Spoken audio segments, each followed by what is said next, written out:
South Sudan political leaders are in talks to resolve differences to institute a new parliament. Nigerians are walking out for some exercise as the government eases COVID-19 restrictions.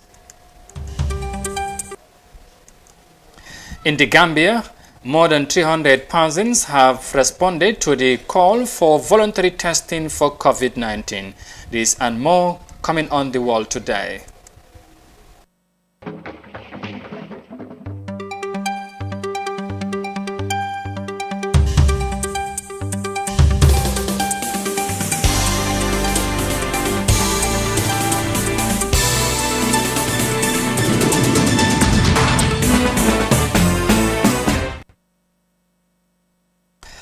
Hello, this is Africa TV. You are watching the World Today News Bulletin. I am Amadou Kante. Many thanks for joining us, and now the news in detail. The results of 10 Senegal national and 1 Gambian tested for the coronavirus as of last week have come out negative, announced by the Minister of Health on Monday. Meanwhile, 125 people are awaiting testing for the virus in quarantine centers, with contracting of dozens others currently ongoing. As of this weekend, more than 300 test samples have been collected for the coronavirus in the latest move of mass testing initiated by the Ministry of Health. Aminata Job reports. The campaign for mass sample collection to show the actual status of the coronavirus in the Gambia has reached out to over 300 people. Starting Sunday in Bakau, COVID-19 testing grounds were installed on different locations to facilitate the call for voluntary testing, just about 10 days before the end of the state of public emergency. The idea came following confirmation of growing number of cases of the virus as a result of local transmission within the greater Banjul areas. te daanaka tamit Bakaw def nañ fa moo xam ne moo naka screening mooy testé nit ñi te loolu nag ne forcé wuñ kenn nit ñi seen bopp ñoo génn te jëm seen bopp ñoo génn pour ñoo testé te loolu dafa nekk loo xam ne dafa am solo trop di lañ bëggoon te nit ñi seen bopp ñoo jóg nañ te Bakaw ñu ngi sant alkaali bi ak ñi nekk Bakaw yëpp ñoo xam ne ñoo tax nit ñi génn. Although results for the sample collected over the weekend are yet to be pronounced by the Ministry of Health, the results for 11 people came out negative as of Monday evening, according to Director of Health Promotion and Education, Modou Ndiaye. loolu nag am nañ fukka benn sample boo xam ne dañ ko jëloon waaye buñ ko jëlee nag test ko ñooñu nag fukka benn sample yooyu yëpp kenn amul feebar bi. On their efforts to end the scenario of case importation, Mr. Ndiaye disclosed that his department is collaborating with her sister ministry in Senegal to tighten grips on the preventive measures against COVID-19. Since March 17, the Gambia has registered a total number of 17 cases of the coronavirus, 7 of whom are currently under treatment. Reporting for iAfrica News, I am Aminata Job. And from the report there, we would of course report on now matters of the WHO, because the World Health Organization boss has announced that 7 billion euros has been committed by world leaders to develop a vaccine for the COVID-19 pandemic. The support came through the COVID-19 Global Response International Pledging event coordinated by the European Commission. Details in this report. Some 7.4 billion euros has been pledged for research and development for vaccines, diagnostics and therapeutics, announced Director General of the World Health Organization, Tedros Ghebreyesus. This development came as leaders from 40 countries all over the world came together to support the Act Accelerator through the COVID-19 Global Response International Pledging Day, hosted by the European Commission on Monday. This was a powerful and inspiring demonstration of global solidarity. Recent advances in science are enabling the world to move at incredible speed to develop these tools. But the true measure of success will not only be how fast we can develop safe and effective tools, it will be how equally we can distribute them. In the wake of easing lockdown caused by the COVID-19 pandemic in several hard-hit countries, Michael Ryan, Executive Director of WHO's Health Emergencies Program, said countries have to think twice about the risk posed by the COVID-19. Countries open up their economies and open up their societies, and as they look at different gatherings, be they religious or social gatherings that occur, they've got to calibrate the risks associated with those gatherings, which are based on how much virus is circulating in the area, so what is the absolute risk of exposure, and then what are the increased risks of being exposed in an environment where there are a number of people who cannot maintain physical distance or potentially maintain hygiene or other measures. Dr. Ryan also sought to reassure the public regarding contact tracing methodology. Contact tracing and case finding is not about surveillance or interrupting people's lives. It's about trying to identify those individuals who are sick and in trying to ensure that those sick individuals are tested and cared for, and that anyone who is in contact with them is monitored and then subsequently tested and cared for if needed. In doing that, we reduce their role in spreading the disease to others. Dr. Maria Van Kerkhove, Technical Lead COVID-19 of the WHO's Health Emergencies Program, said what needed to be understood was the animal source of the coronavirus.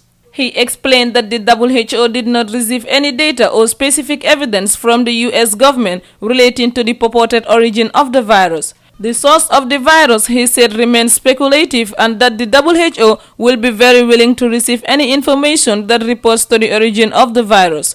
Reporting for iAfrica News, I am Absegay. And from the report there, of course, we would next head to South Sudan, because South Sudan stakeholders in a joint administration are in talks to resolve their differences in order to form a new parliament. The current parliament is due to dissolution as part of the 2018 peace agreement to pave way for another election. Mediators in the peace deal 2 years ago have urged all parties to adhere to the agreements to avoid any delay in the way forward. Details of that in this report. The disagreement among the 5 parties in South Sudan's government is on who should run which state. If that is resolved, then each party would know from which part of the country its members of parliament would come. The East African regional body, the Intergovernmental Authority on Development, which mediated the 2018 peace deal, is urging the parties to complete the formation of the new parliament by May 10th. The current parliament comprises 400 members, all from President Salva Kiir's party. The peace deal, however, dictates that it be dissolved and reconstituted with 550 members from all the 5 parties in the current government. The first priority is, of course, the dissolution of the Transitional National Legislative Assembly and the reconstitution of the National Assembly within 10 days.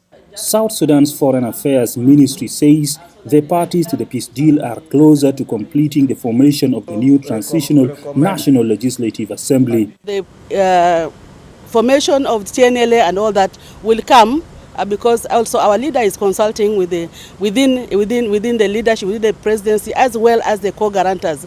And soon we are very confident that the issue of the states will be resolved, as well as the TNLA. Civil societies in South Sudan are warning that the vacuum created by the delay in constituting the parliament and appointment of state governors could provide room for intercommunal violence. One of the would-be functions of the Transitional National Legislative Assembly would be to ensure that the current peace deal is fully implemented. However, the delay in formation of the government is creating uncertainty here.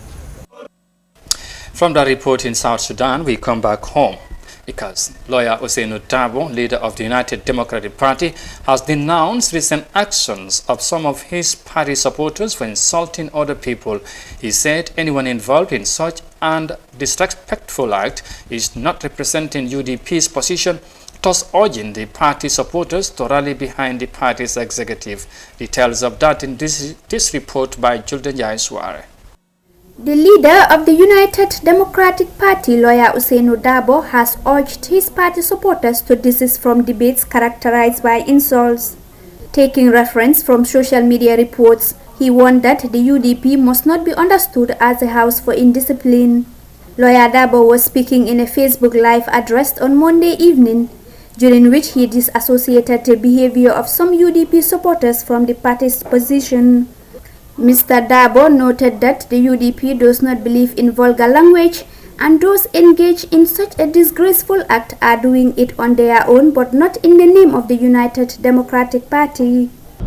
In the past few days, some individuals have been involved in hurling insults at people and their parents. This kind of behavior is alien to the United Democratic Party.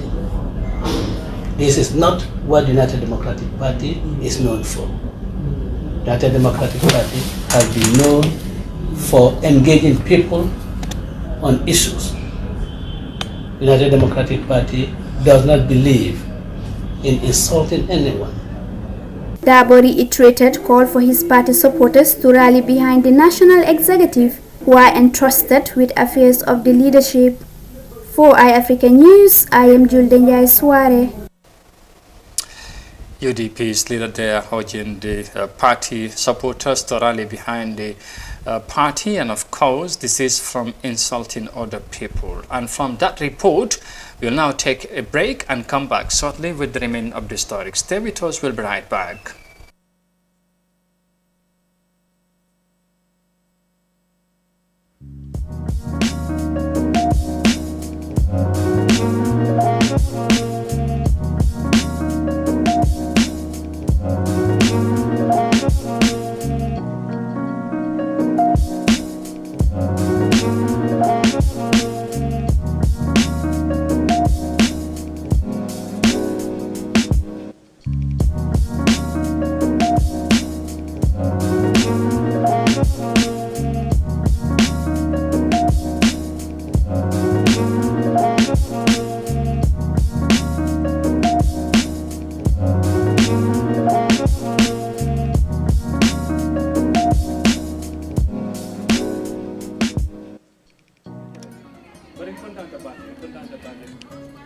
man kontaan boy mu ne boy nga nyim bata mu be taki tubabu du boy boy nga nakko do mu be do ku boy nga kina nyin kendi moy boy pour ay bungulo nyi boro na bungo hani lento am futaji boy de jibe lu njumala ya fanyi koy babun lola ama me ila bungo jibe abadame jara foyte lafta fula nyi man baluwo kalam mu baluwo fo baluwo ko budlo ko fanan kele boy nyim bungo jala be nyamende abe mu baluwo la do boy ñin kunna soniyata ta www.baluwo.com anin baluwo isela bulloran jorangol be sang anila kudula asatare mambata jorangol membu ko cemento kenyo babarol nil peruol woni nga nyon jamal ta baluwo.com yin jorangol be sang ila dinkira bado adungite batala je anin baluwo ifangole marate la kudula.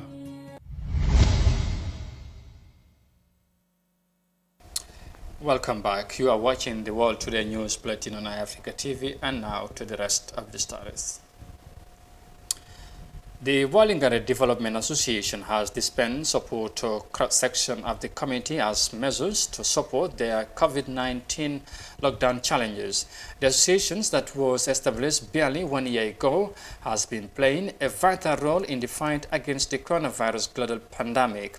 They promoted the stay-at-home method to stop the spread of the virus. The WTDA on Saturday donated bags of rice and 5 liters bottle of oil to 55 households within its 5 wards. Details in this report by Aissatou Tamba. A newly formed Willingara Town Development Association, in partnership with its diaspora community, has donated food commodities in rice and oil to 55 households within the 5 wards in the area. The support, according to the leadership of the association, was geared towards promoting the stay-at-home preventive measure in the fight against the COVID-19.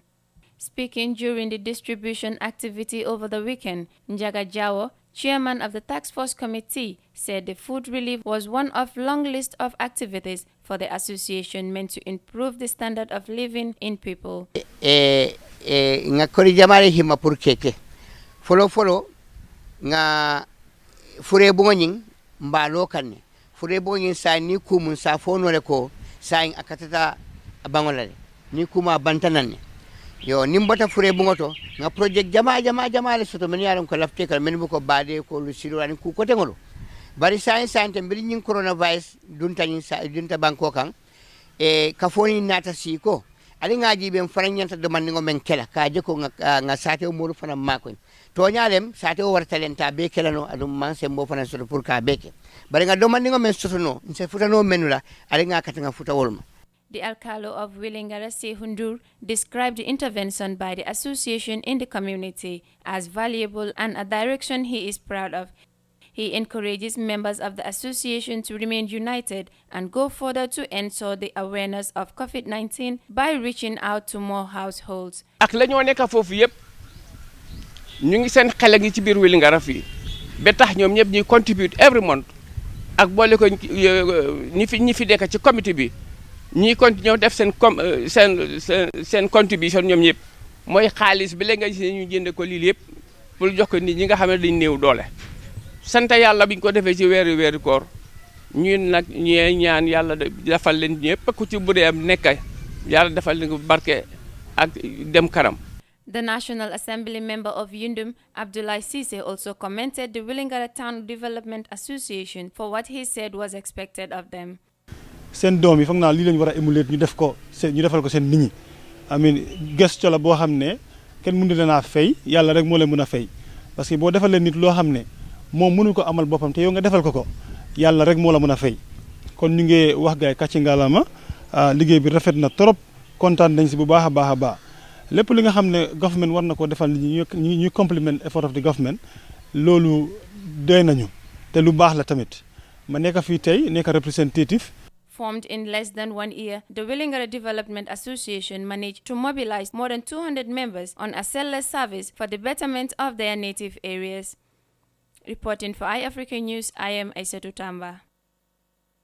And from that report there by Aissatou Tamba, next we head to Nigeria, because Nigerians in the capital Abuja are keeping their bodies warm by regular exercises despite the prohibition of group workouts due to the COVID-19. With a large number of people beginning to come out, sites vendors are taking advantage to sell food items to boost their earnings. More details of that in this report. A hive of activities at the hilltops of Nigeria's capital, Abuja. Residents here take to hiking and various forms of exercises to keep fit. Authorities prohibit closed group workouts as COVID-19 cases surge, but many say they're tired of being cooked up indoors. Okay, I registered at an aerobic class.